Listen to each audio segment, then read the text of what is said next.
The following is a special presentation of Tony Curry Radio.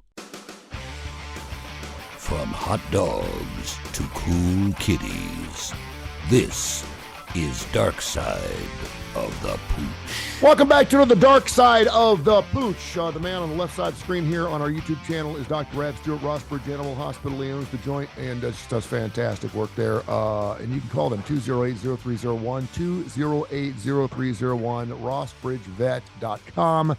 Available all over on social media. Of course, you can hear this show here in the TKR app at least 5 days a week. Not to mention wherever you get your favorite podcasts. We're available on iTunes, iHeart, Audio Boom, you name it. And of course, right here on our YouTube channel, which we're doing very, very well too. I think people like to see your face. I mean, there's no doubt. I mean, I get the podcast thing, and some people don't want to watch things. You know, they're driving. So, but most of our shows here are they're fun when they're visual. So you can actually see because we're laughing and we're jocking it up a little bit. We're having a good time. So I think people want to see your beautiful face. And I think it's always fun to put, you know, a face with the voice. A lot of people are like, no, someone emailed me last week, no way, I didn't know Dr. Rab looked like that. Like they've been listening to you for years or something. I'm like, dude, all you gotta do is go by his office and see. He was like, they were like so surprised you looked the way you did. I'm like, what do you think he looked like? That's so funny. I would love to know what the answer to that is, because sometimes the voice doesn't fit the face, you know? Yeah. I think that your face voice goes very well together. You have a great match there. Like it, okay. I think that, and that I think that's compliment. You know, everyone thought I was short, fat, and with a beard. Everyone, the first time when I first got into the market, everyone's like, I thought you're going to be short, fat, and a beard and smoking cigarettes. Which I think is every radio personality. Back in the 80s and 90s, I think that's what every radio personality looked like. I think they were pleasantly surprised. Not to say that obviously I'm doing some television, so I've got something going on here. I haven't broken any hammers yet, but I do think that there's this stigmatism that goes along with face for radio. That all radio people are really ugly as shit. I mean, they're good looking radio people are on television, and ugly television people are on radio. I think that's where the stigmatism comes, because very rarely do you find attractive females. Let's be honest. You just don't find a lot of attractive females on radio. If you're attractive, you're probably on television.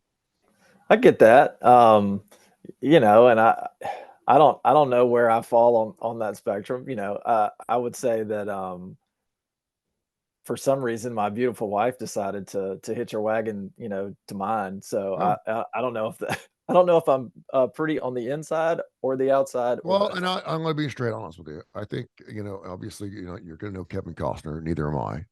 You're a good looking guy. But I think you would attract a certain type of woman because of where you hang out, who you hang out with. And I know you're a Christian guy, and Christian guys get good looking hot babes, because Christian women, it doesn't matter. Christian women don't care what they look like. They just want to be with a good Christian dude. A guy that reads the Bible every once in a while, has a good heart, is compassionate, and you obviously are very, very good at that, and you do that with your business. And so you're going to get a good-looking woman whether you want one or not. That's right. Yeah. And it's just, it's this. This is the hand that I was dealt. So, you do the best you can with the hand. It's a pretty good hand. I got news for you. It's a pretty good hand. This show, Dark Side of the Pooch, is brought to you by, speaking of good hands, Ed's Pet World down there. 50 years in the business down there in beautiful Homewood. Seth and his group do all kinds of exotic pets. We're talking chinchillas, and they got sugar gliders and squirrels. I mean, all kinds of exotic pets, fish, you name it, they got it down there. I love Ed's Pet World. It's been an institution here in this city. And of course, they also have a brand new shop now called Sasquatch Toys and Comics. It's also down there in Homewood on Citation Court. They just opened it back in October, and they are killing it. They got comics of the 60s, 70s, 80s, 90s, unopened, all kinds of unopened toys, Battlestar Galactica, Star Wars, you name it. They got Legos. They got all that stuff. So check it out. 2 different places you can check out with Seth and his entire group. Great stuff. So I wanted to ask you this, and we will talk about money a lot on this show, but let's be honest. It's expensive to own a pet. And we mentioned, I think, what we say, $33,000 over the course of the lifetime of a pet. You can break it down to roughly $2,000 to $3,000 a year. When you're talking about, you're like $2,000 to $3,000 a year. Yeah. If you're talking about shots, you're talking about, starting with parvo, and you're talking about food, and you're talking about toys. I'm not even talking about the gasoline you're spending, maybe driving your dog to a park. I'm not even talking about those kind of things, but it's expensive. I mean, you have to take your pets, and obviously with inflation and everything that's going on in this country, we've seen it with our groceries. You've seen it everything. Everything's gone up in price. Now it's coming back down a little bit. How does inflation affected your business? Do you see a lot of people that normally would come in 2 times a year just say, listen, I'm just going to hold off? I'm one of those guys. I had to come in. I knew I had a nut. I had to pay like $300-400 last time I went in. It was something I had to do, but I just didn't have the cash on me. So I had to wait a little bit. And that's standard for a lot of pet owners. But how has it affected your business? And then I want to ask you a question. I mean, overall, the industry is somewhat recession proof. So, but that comes with a caveat. We will see a slowdown in business when people are continually hit hard with inflation, like we have been for the last year. So, we don't completely dry up, but we do slow down. So I would think that some of the things that people would incorrectly see as things that can wait, and sometimes they can. You roll the dice, like, hey, I need to have my dog's teeth cleaned, but I can't do it right now, so we're going to wait 6 months. Well, in those 6 months, a dental cleaning that was going to cost you $250, $300, now there's a tooth root abscess and we got to pull that tooth out, and it's going to end up being $450. Because doing surgical extractions takes a long time and it's expensive, and there's a lot of stuff that goes into it.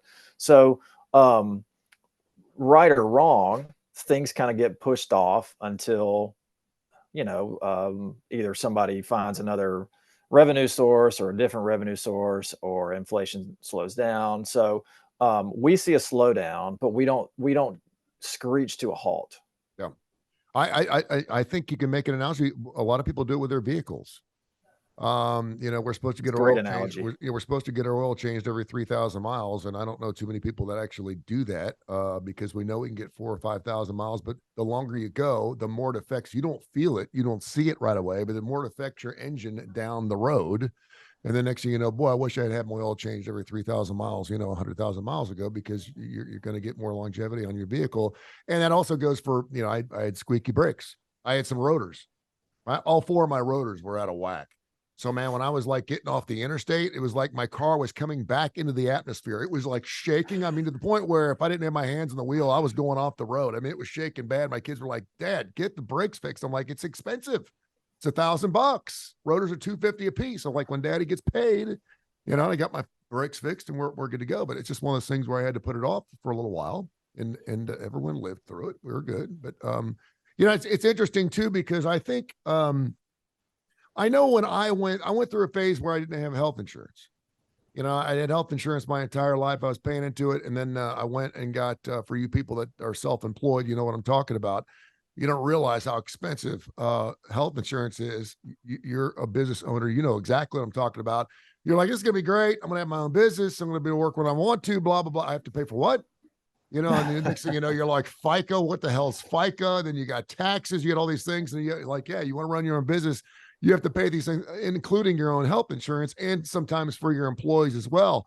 And I think it's really interesting, because we're seeing a lot of people now, because of inflation and because of pets, because a lot of people got pets during COVID because they were going to be home and they thought it'd be a great idea to have somebody there visit with them. Sometimes it worked out, sometimes it didn't. And now all of a sudden they got this other expenditure that they're not used to having, and it affects them a little bit. But let me ask you this: what would do as a basic owner? What are the things that you can put off, and what are the things you can't put off? Can't put anything off. No, yeah, right. Like doing your dog's teeth. I mean, yeah, that's super important, but you don't have to get your dog's teeth cleaned. We didn't do it. I mean, will it affect your dog's teeth down the road? More likely. Is it going to be healthier? Yeah. And I'm not talking about like your kids' teeth. You got to go to the dentist for your kids' teeth, because I mean, that could get super expensive. If it's your child, you're talking about child, it could experience pain and everything else. Your kids need to have their teeth checked. Your dog. Yeah. But to some people, okay, I think it depends on who our audience is right now. Okay. Because for some people, the pet literally is their child. And if someone comes in, we are going to assume that person is one of those people. and we're going to say this needs to be done, and this needs to be done, and this needs to be done. So, I mean, everything is important to do on time. I mean, because if you don't, it's just like we said, if you don't want to pay $300 for your dog's teeth to be cleaned, it might work out fine. Yeah. It might, your dog goes its whole life. That's why I asked the question. Fair enough. Yeah. Fair enough. Its teeth rot out and you never have a problem. But there will be some dogs that will have, like a large dog will get or a small dog. But you'll have a tooth root abscess on the upper fourth premolar that creates a really bad infection. And then it affects the dog's vision. Oh, wow. Is that super common? No, but it could happen. Then you take a small dog. You've got one of the lower premolars. So it is it'd be 309, 409 is what we number those teeth. Mm-hmm. So for small dogs, like the ratio of dog, I'm talking this specific tooth. I mean, the dog can be small. That tooth is huge. I mean, it is a giant tooth. And the roots go almost all, like if we're talking, so, this is your mandible right here, right? All right, this is the bottom of my mandible. Yeah. So in dogs, the tooth root will go almost all the way to the bottom of the mandible. Wow. So if that tooth root is diseased from not having your dog, is that rare? Is that the only tooth where that root goes that far down? It's the only tooth in the lower jaw that goes that. And why is that? Because it gets just the most use, or it's no, it's anatomy. It's anatomy. Okay. It's just the way that God made dogs. Gotcha. So if that tooth root is very close to the bottom of the mandible, okay, so the top of the mandible's here, bottom of the mandible's there. Yep. So that tooth root, if it gets diseased from not having proper, routine cleanings, then that infection causes lysis or breaking down of the lower part of the mandible, and the jaw could fracture. I mean, it's really not uncommon. You have a 10-year-old Yorkie or something, we're talking like a 8-pound dog, and we anesthetize them. We're going to clean their teeth. We do the dental x-rays, and you see that the jaw is like a millimeter away from fracturing. And if you go in to try to remove that diseased tooth, the jaw will fracture like that. That's not good. So, yeah, go ahead. It may be that none of that stuff happens. Yeah. But it's possible. You roll the dice. Dice. And for example, I rolled the dice with not having health insurance for 2.5 years. And it's not something people are like, you don't have, and I didn't have the money. At this point. And so did I do things a little differently?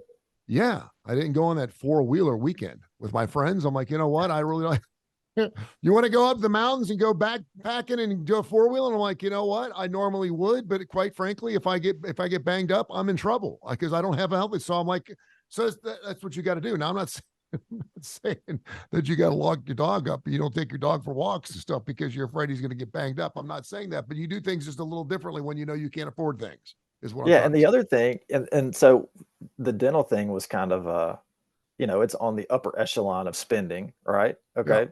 So now let's go to maybe one of the cheapest things you can do, which is a rabies vaccine. Okay. So people think, all right, well, I got this notice, my dog or cat needs a rabies vaccine. I don't really have the $20-$30 to get that done, so I'm going to put that off. All right, well, it might be fine, but worst case scenario, your dog gets rabies. But what's more likely to happen, and we've seen this a bunch. So a dog bites somebody, a kid or kid's friend that comes over or whoever bites somebody jogging down the street. Well, then the dog's past due on its rabies vaccine. So if the owner of the dog, if the person who got bit knows the law, they can make that dog be quarantined at a veterinary practice for 10 days, which is probably, for rabies quarantine, probably going to cost you close to $400 for the 10-day confinement. Yeah. But also, they can make you euthanize the dog and submit the brain for rabies tests, because the only way to know if a dog has rabies or not is to test the brain tissue. So, you put off something as simple as a rabies vaccine, it might be okay. So legally speaking, if someone bites my child and they don't have a rabies shot up to date with their animal, I could legally have their pet put down? You can. Wow. You can. Now, the most prudent thing to do is to do the rabies observation. Yeah, you wouldn't want to do that. I mean, you're a nice neighbor, right? But I mean, if you wanted to be a stickler about it, yeah. Yeah, I'm sure that there's a way that you could facilitate that. And so the only way to test it is to have the animal euthanized. So what are you getting it by having it quarantined for 10 days? Just keeping an eye on to make sure it doesn't happen. What are you testing for there?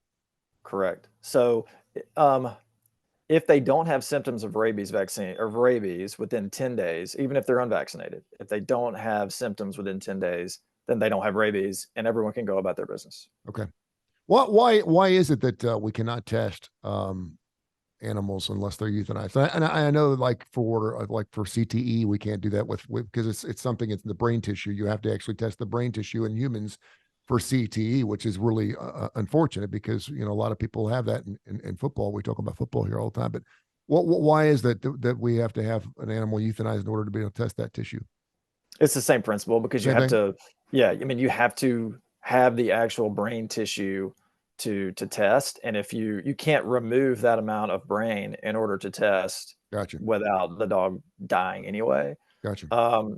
You know, you would think that a new test would be developed somehow, some way. And I don't know if it's just that, you know, everything it comes down to money. And I'm sure that something else could probably be figured out, but you know, maybe it costs too much and you know, whoever could make the test doesn't want to do it for cost reasons. They don't think they could recoup whatever it would cost to develop the test.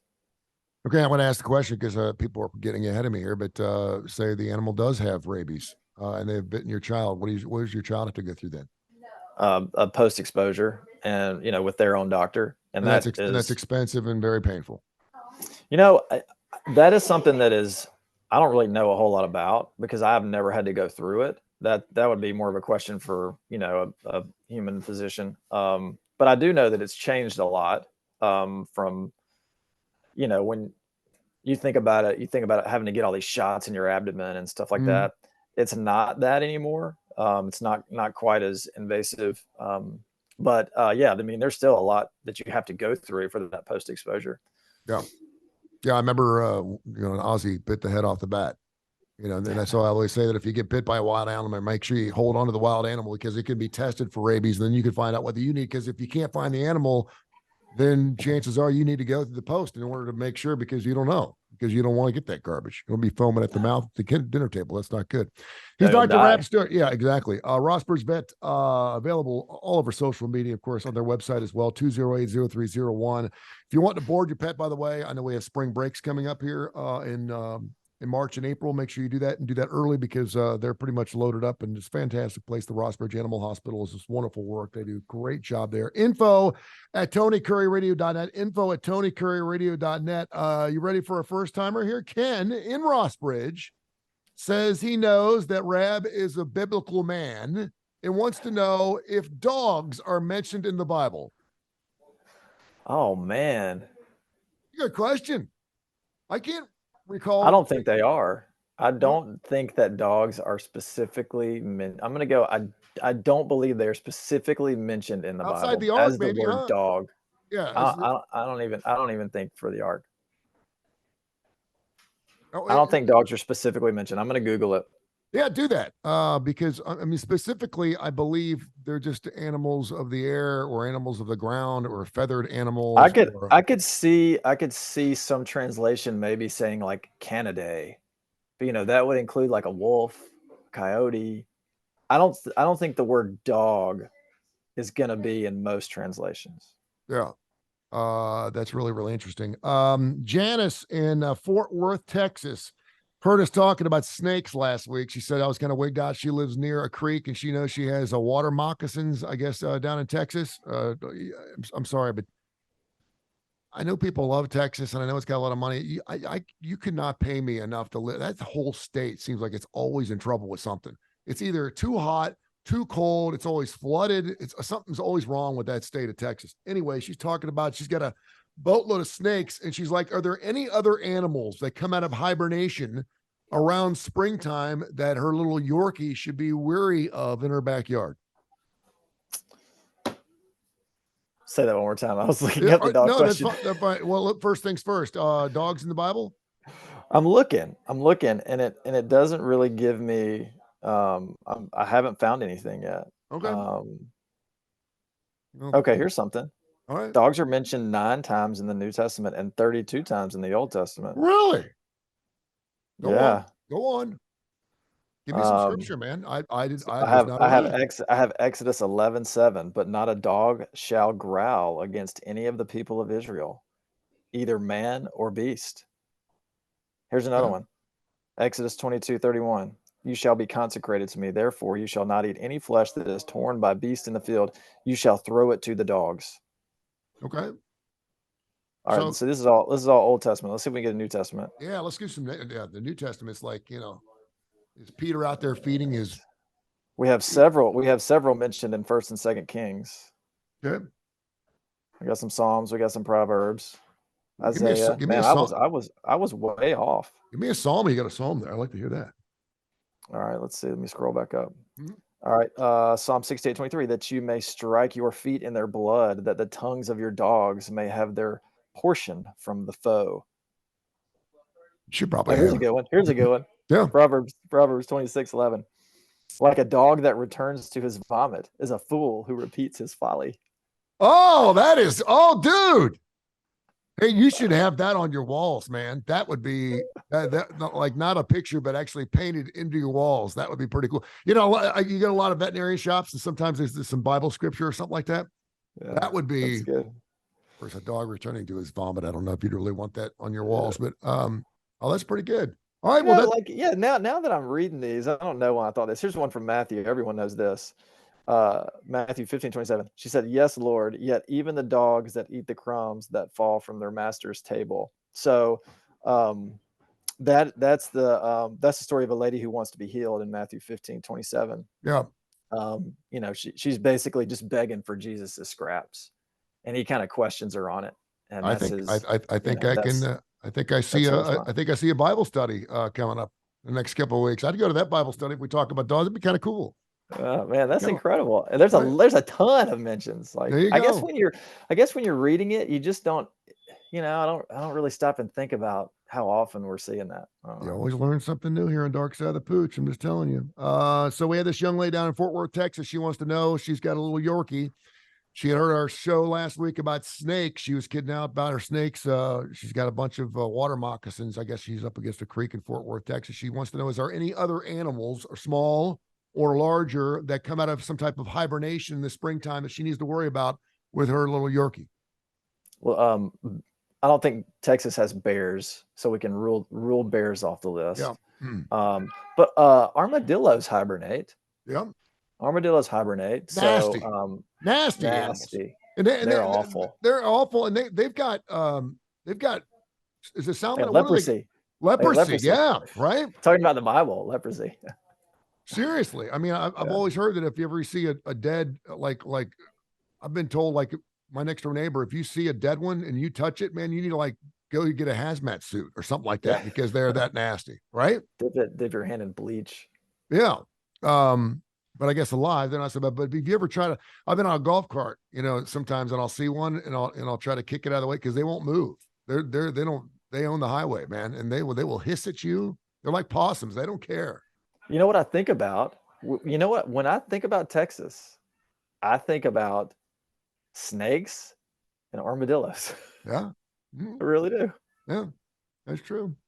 All right, you had a couple things that you were talking about. By the way, it's Darkside the Pooch, brought to you by Ed's Pet World. Wonderful work down there. 50 years in the business, exotic pets, you name it. And also, of course, the brand new Sasquatch toys and comics. You were talking out earlier. I always ask before we start the show, do you have anything interesting happening at the shop? Because you always do. And you're like, I got a couple of things we could talk about. What do you got? Well, when you started talking about price, I thought this would fit really well because this morning we had a dog come in. It went to the ER last night because he got hit by a car. Oh. So it's okay. It's all right. I mean, it's going to live. It doesn't have any life-threatening injuries. It does have one serious injury. So it looks like it took the brunt of the hit on the back left leg. It's got like a laceration over its knee. It's not bearing any weight on its back left leg. So we took some x-rays. There's no fracture, but the hip is dislocated. So the top of the femur is not sitting in the hip like it should. It's totally out. Okay. So there's a few things that you can do for that. So I spent a good bit of time this morning walking this client through the different options and how much each of them will cost. Well, this is So good. this is kind of a good, I guess, kind of lesson for pet owners that there's almost in every situation different levels of care that you can have, and the outcome might be a little bit different. But so in this case, kind of if this were a person that had health insurance, or maybe just money was no object, then they would pin the hip back into place. Okay, they would get it back in, and they would use a surgical procedure to put some type of fixator there, like either a screw or a pin or something, so that the femur goes back into place. All right, so that's probably the most expensive procedure you can do. It's not a procedure that general people like me do. You have to see a specialist, and the price that we got on that today was between $3,000 and $4,500. And does that depend on the overall health of the animal, and I guess on its age as well? If it does depend on the overall health. Also probably depends on the size of the dog. Sometimes as the dog gets bigger, price goes up. But if we felt like the dog wasn't a good surgical candidate, then we wouldn't do the procedure. We would figure something else out potentially. So that's a chunk of change. Okay, so what's I gave $4,000. What else you got for me, Doc? So the step down is what's called an FHO, femoral head and neck osteopathy. So you cut you cut the head of the femur off so that you don't. Okay, so this is the femoral head. All right, and this is the hip, the ball and socket joint. Okay, so it sits like that. But if it's dislocated, this sounds really like kind of counterintuitive, but you can remove the head of the femur. So you cut the head of the femur off so that it no longer needs to sit in that joint. Yeah, like that. It relieves the pain, because the pain is that femoral head is hitting something that it shouldn't hit. So if you cut the head off, then there's no pain, and the dog will eventually, the muscles there will hold everything into place, and the dog will eventually walk. Wow, I never knew. Again. That's crazy. So that's FHO. Now if the hip is dislocated enough, then that procedure may not be on the table. So you kind of have to keep in mind that everything we're talking about, the surgeon weighs in and says, what, I don't know if this is going to be the right way to go about fixing this. So FHO, it may not be for every instance, if that makes sense. Yeah. So the price on that's going to be $1,500 to $2,000. Okay. Depending. And then this sounds like the most radical thing, and I guess it is, but the last thing is you amputate the leg. And dogs do awesome with 3 legs, especially if it's a back leg. They most of their weight is carried on their front 2 legs. They, it's not a 50-50 split. It's not like they carry 50% of their weight on their 2 back legs and 50 on their 2 front legs. They carry more of their weight on the front than the back. So they do really, really well with just 3 legs. And depending, the cost on that's going to be between, probably $900 to $1,000. Really? So an amputation would be less than the FHO thing. That's interesting. Yeah. So and really something's obviously got to be done. I mean, you can't. Yeah, you have to do one of those 3. Yeah. Unless you're just going to be like, oh, my dog's just going to live in pain for the rest of his life. I guess you could euthanize it, but That is really interesting. I never knew, and I'm assuming that obviously we couldn't do this with a human being, but to cut the top of the femur off, you're actually cutting the ball, not the ball socket itself, but the ball off, I guess, the top of the femur. Off. Yeah, because you have the socket is from the hip. Yeah. The socket is the hip. The ball is from the leg. That's pretty wild. All right, great stuff, man. Hey, tell people how they can find you, brother. They can call us at 208-0301. You can email us, rossbridgeanimalhospital@gmail.com. Or you can find us on Facebook. You're the man. I appreciate you. We'll catch up next week. Thanks, buddy.